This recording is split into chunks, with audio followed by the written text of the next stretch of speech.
آموزش دادن کد بیس در رسیورهای سری STM استار مکس. روی کانال مورد نظری که قفل شده یا همون کارتی می رویم، مثلا شبکه ورزش الان قفله.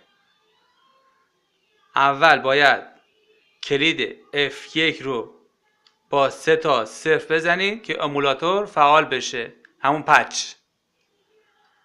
وقتی فعال شد دوباره کلید F1 با 3 تا 3 عدد 3 میزنیم که این صفحه کده‌ای میاد برامون روی صفحه تیوی ظاهر میشه. سپس کلید ویرایش رو میزنیم، کد مورد نظر رو وارد میکنیم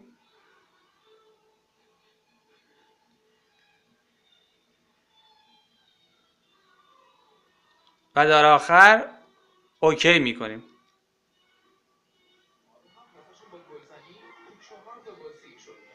شبکه مورد نظر باز شد. با تشکر گروه استار مکس.